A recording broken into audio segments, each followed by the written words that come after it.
the streets of Baku are never forgiving. He's in the wall, he's out of the race! With their narrow layout, sharp curbs, and unpredictable winds, the Baku City Circuit has built a reputation as one of Formula One's trickiest venues. Measuring 6,003 kilometers, it combines tight street sections with one of the longest straights on the calendar, creating both overtaking opportunities and serious risks. This year's qualifying session proved just how chaotic Azerbaijan can be. A record 6 red flags disrupted proceedings, as several drivers found the barriers, and the session dragged on far longer than expected. Amid the carnage, Max Verstappen kept his composure and secured pole position with a lap of 141.117. But while Verstappen started out front, history shows that pole in Baku is never a guarantee of victory. The race itself would deliver its own brand of madness. Level 1 before the lights even went out on Sunday, the Azerbaijan Grand Prix had already descended into chaos. The qualifying session in Baku turned into a marathon, interrupted by a record 6 red flags, the most ever in Formula One qualifying. Almost every segment of qualifying saw a crash or stoppage. Oscar Piastri was among those who hit the wall, damaging his car and compromising his starting position. Charles Leclerc, Nico Hülkenberg, Pierre Gasly, and Alex Albon all suffered incidents that brought sessions to a halt. The repeated stoppages disrupted rhythm, forced teams into last-minute strategy changes, and left drivers sitting in their cars for long stretches of time as marshals cleared debris. Despite the carnage, one man stood above the rest, Max Verstappen. Keeping his focus amid the chaos, the Red Bull driver produced a stunning lap of 141.117 to snatch pole position. Kimi Antonelli impressed by placing his Mercedes high up the grid, while Carlos Sainz also delivered for Williams.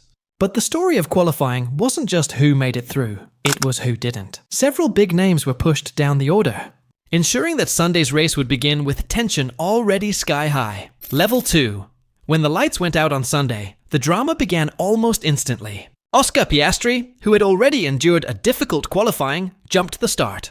His McLaren lurched forward before the lights went out, triggering the car's anti-stall system. In a matter of seconds, he dropped from his grid slot straight to the back of the field. But things got even worse. On lap 1, Piastri carried too much speed into turn 5, clipped the inside wall, and slid into the barriers. His race was over before it had even begun. For a driver who had gone 34 races without a single retirement, this was a brutal way to end the streak. He later admitted it was not my finest moment, a rare lapse in judgment from one of the season's most consistent performers. The crash immediately brought out the safety car, neutralizing the race until lap 4. Drivers bunched up, engineers scrambled to rethink early pit strategies, and fans watching knew they were in for a wild afternoon.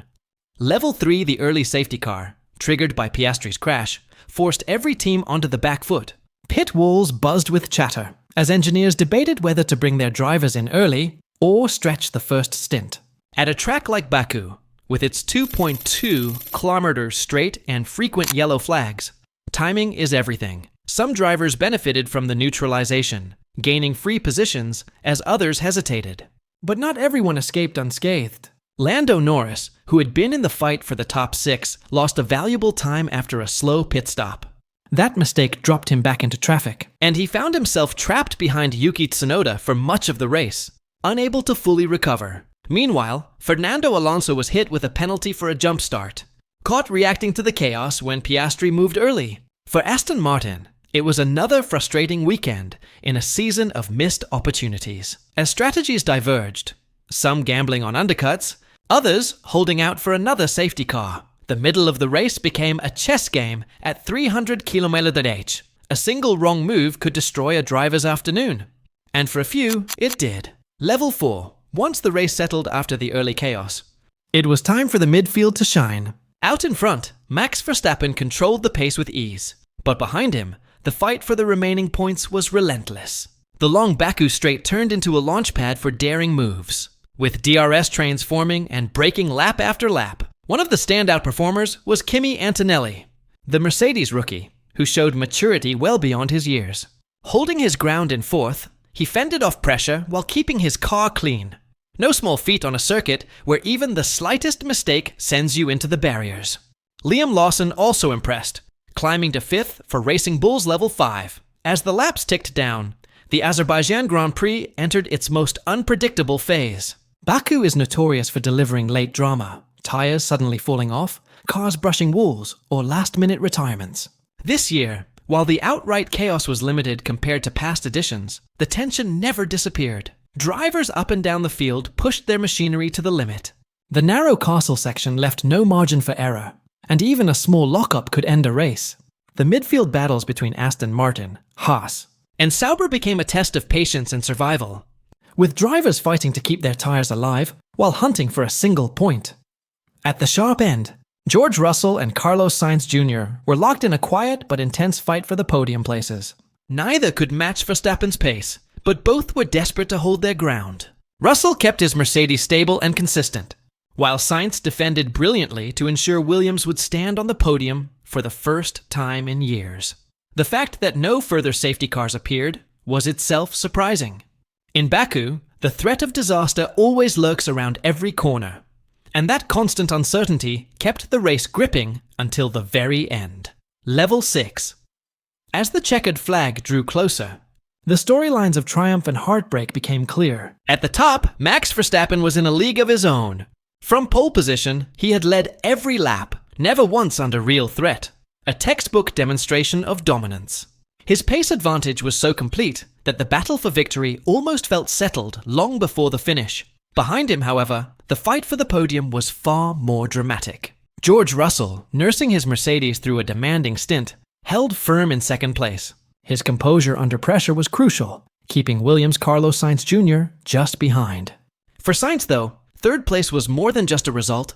It was a milestone. He delivered Williams' first podium in 4 years, a remarkable achievement that breathed new life into the historic team. Elsewhere, others were left disappointed. Lando Norris, hampered by his pit stop and traffic, could only manage 7th. And Oscar Piastri, once leading the championship with a healthy margin, was the day's biggest loser.